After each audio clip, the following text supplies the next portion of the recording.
خلصت خلاص. مهاجم الاهلي الجديد في الطريق.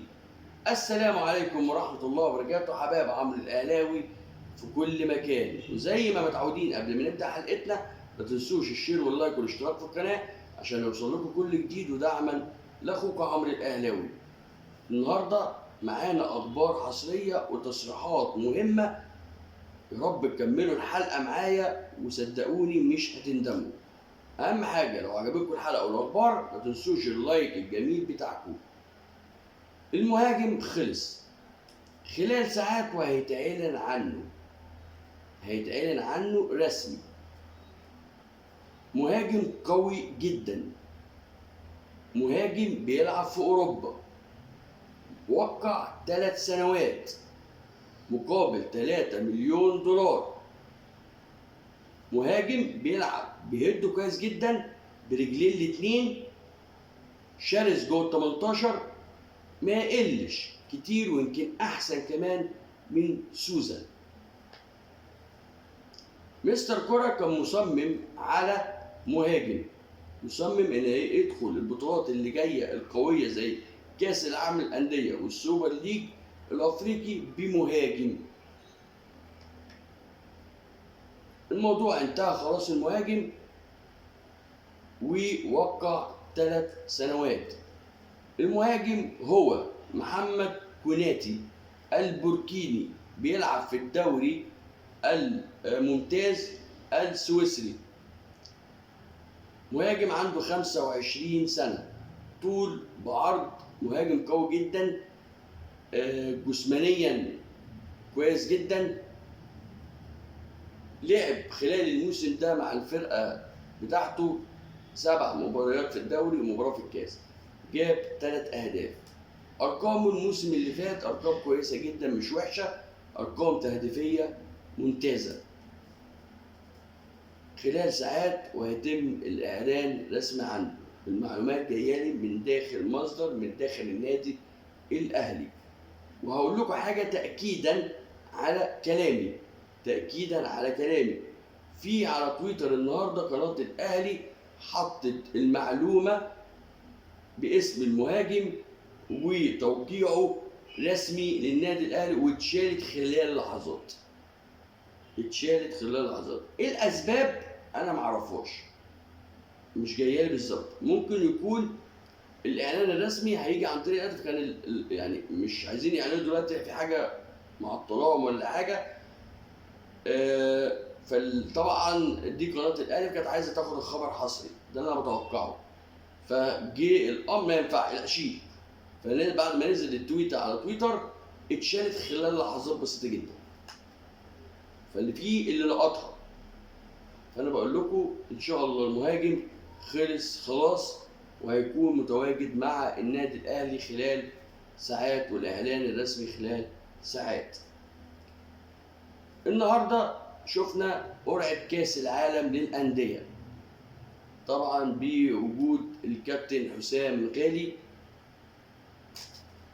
القرعة طبعا خلتنا هنقابل الفائز من الاتحاد السعودي واوكلاند سيتي. طبعا القرعة كمان الحمد لله بعدتنا عن بطل اوروبا السيتي، وده في حد ذاته كويس جدا ان احنا مش هنقابله في ربع حتى النهائي، ولو الدنيا مشيت يبقى في النهائي ان شاء الله. البطوله ولا هي سهله ولا هي صعبه، البطوله في المتوسط، وانا واثق في سكواد الاهلي السنه دي ان هيعمل حاجه في كاس العالم للانديه اللي جايه باذن الله، وهيكون متواجد بنسبه 90% في المباراه النهائيه. اتوقع وانا توقعاتي ان انا اتمنى واقابل، توقعاتي وامنيتي ان انا اقابل الاتحاد السعودي ومش اوكلاند سيتي.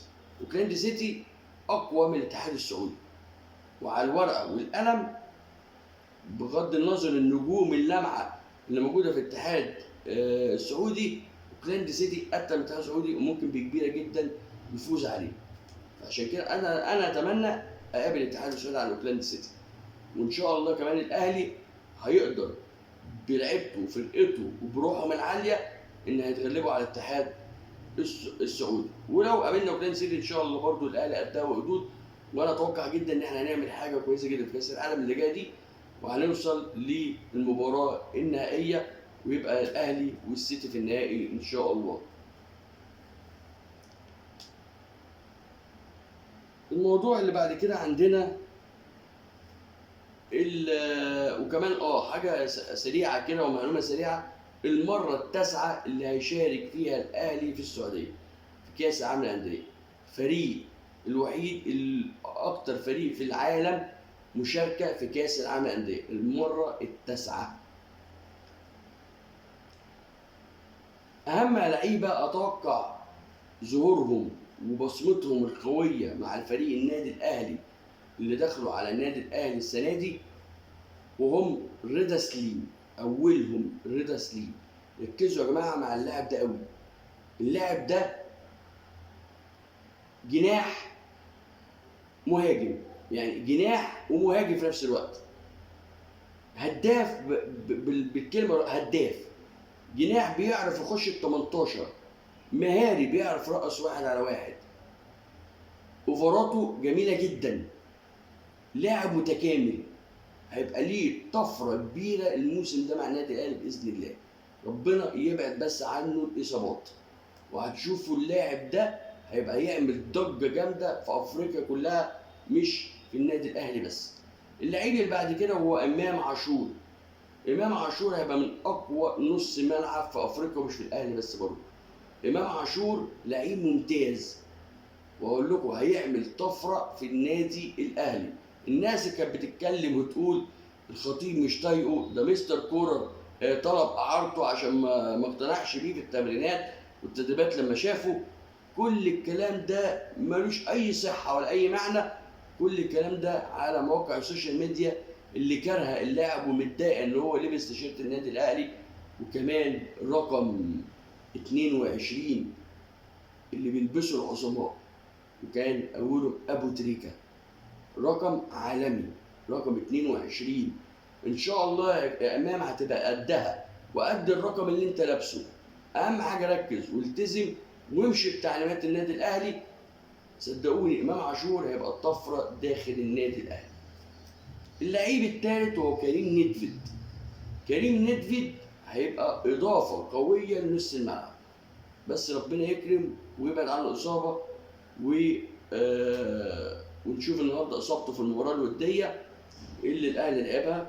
النهارده الاهلي لعب مباراه وديه، مباراه قويه. مستر كورر معجب بالمباراه الوديه دي قوي، ان هو استفاد بيها والتجربه ديت، وهي اول مباراه وديه في المعسكر النمسا. المباراه الاهلي فاز بيها 3-1. جاب الاهداف صلاح محسن، زعلوب، كهربا. الاهداف احلى من بعضيها زي ما انتم شفتوها على مواقع السوشيال ميديا. زعلوب مهاجم كويس جدا، مستر كورر معجب بيه هو صلاح محسن. طبعا باضافه كمان المهاجم الجديد اللي جه، هيبقى عندنا ان شاء الله اقوى خط هجوم باذن الله، هيفرق معانا في البطولات اللي احنا داخلينها، مع اقوى كمان نص ملعب في افريقيا مش في الاهلي بس ولا في مصر. عندنا سكواد جميل جدا وجامد جدا السنه دي داخل النادي الاهلي. طبعا صحينا الصبح النهارده على خبر في تدريبات قبل المباراه الوديه، على خبر اصابه محمود متولي. محمود متولي ليا كده بس كلام عنه ما استفدناش بيه من ساعه ما جه النادي الاهلي. اصاباته كتير، وده كان اختلاف مستر كولر مع الجهاز الطبي اللي فات ومع الاداره. لما اتكلموا في التجديد مع محمود متولي او اتكلموا مع مستر كولر في التجديد، كان في وجهه نظر مع مستر كولر ما تجددوش الا لما يتاكدوا من اصاباته، ان هو جاهز فنيا وبدنيا وما فيش اصابات او اصابات مزمنه متكرره. جددوا ان اللاعب كويس جدا وهو مبسوط بيه وعايز يكمل في الفريق، ما يطلعش اعاره ولا يطلع بيع. وده اللي تم في تقرير الطب بتاع الجهاز الطبي اللي فات، ان اللاعب سليم وتمام. والدكتور ابو عبله والله يعني مش عارف اقول لك ايه الصراحه، بالتقرير الكتاب بتاع محمود متولي النهارده في التمرينه جاله العضله الخلفيه، اقول لك شهر ونص شهرين.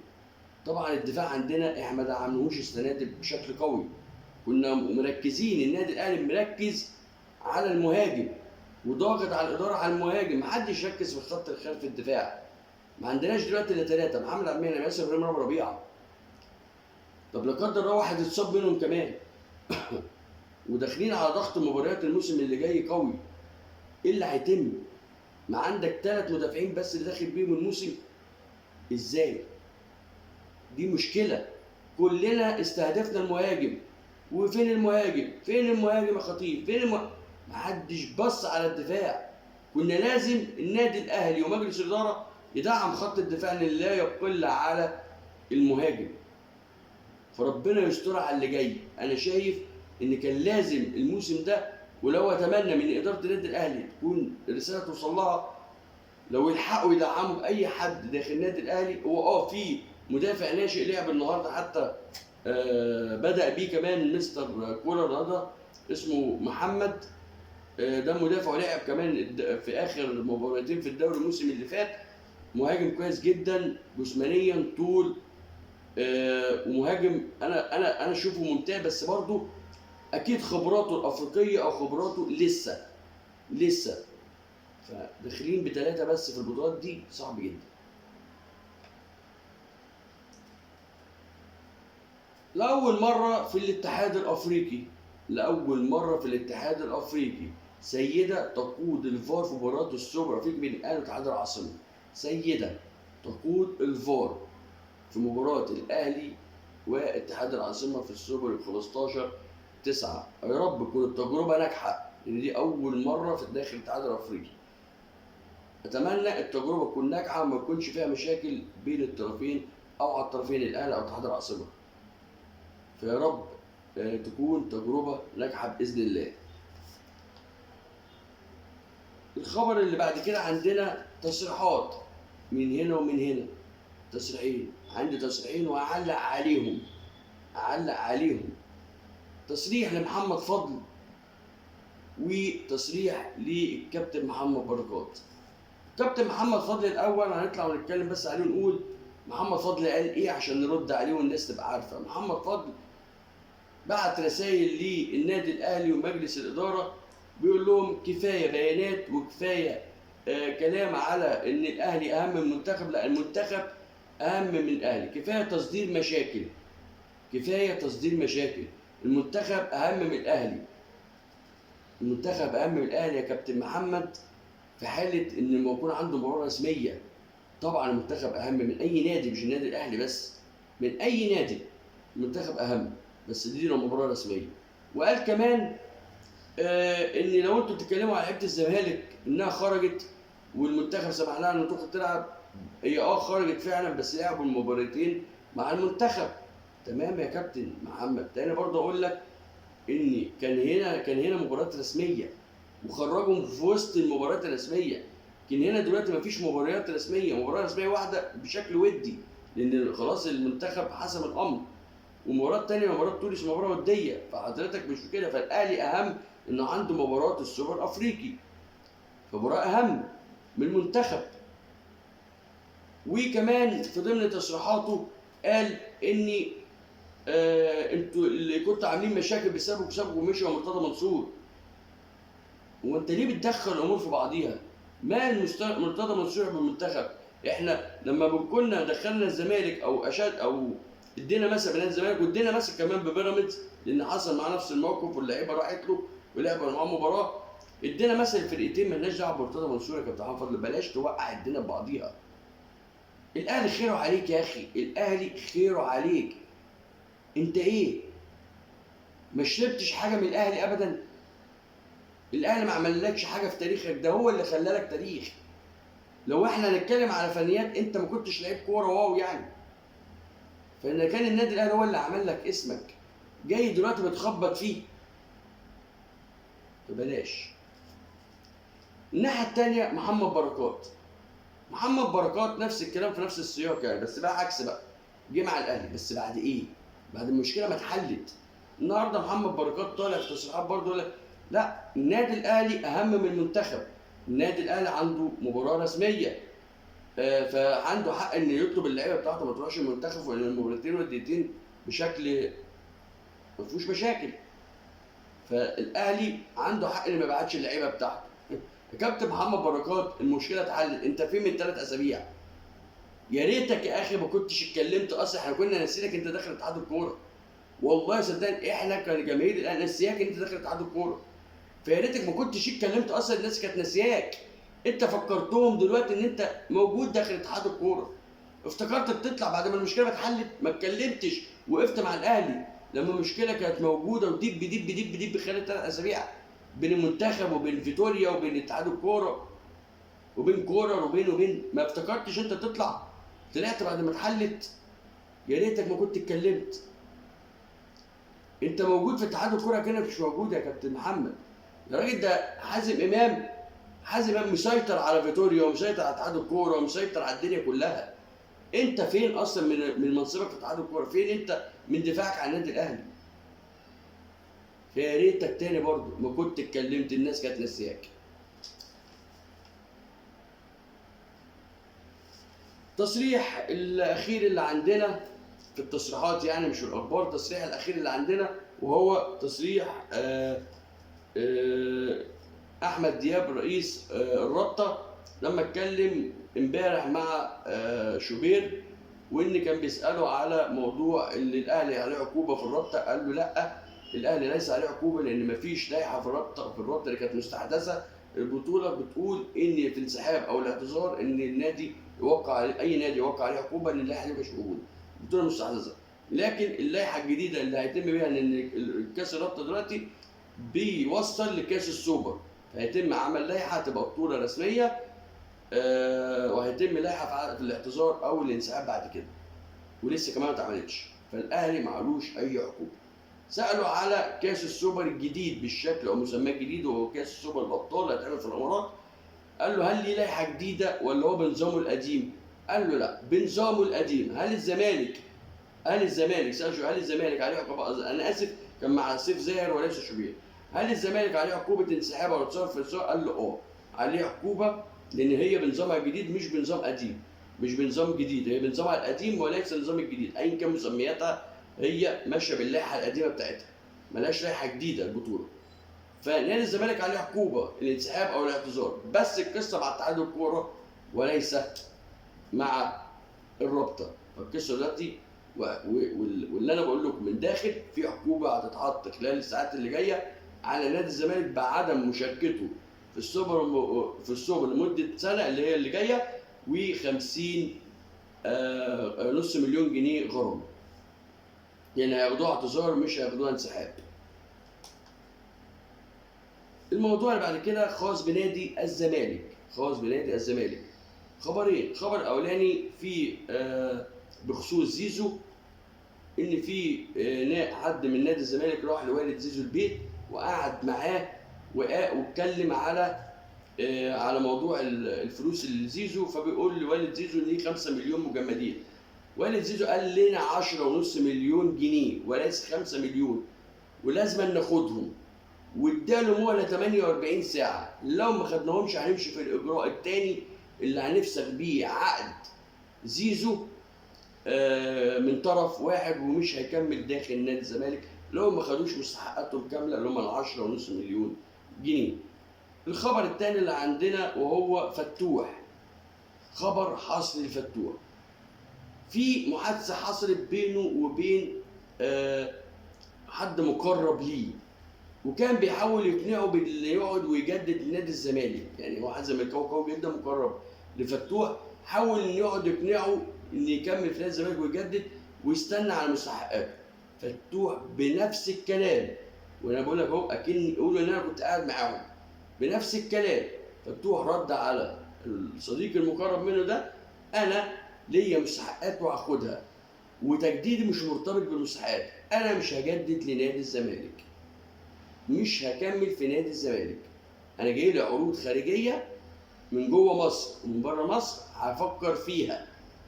فانا مش طب انت رايح النادي الاهلي، انا جاي لي عروض بنفس الكلام. مش انت جاي لك عروض او وقعت النادي الاهلي او انا جاي لي عروض انا جاي لي عروض من داخل مصر ومن خارج مصر، هفكر فيها والانسب هروحه. فدي اخر موسم ليا داخل نادي الزمالك. رب اكون وفقكم باخبار مهمه النهارده وحصريه. ولو عجبتكم الاخبار ما تنسوش اللايك الجميل بتاعكم ودعم لاخوكم عمرو الاهلاوي، واشوفكم في اخبار جديده مع عمرو الاهلاوي.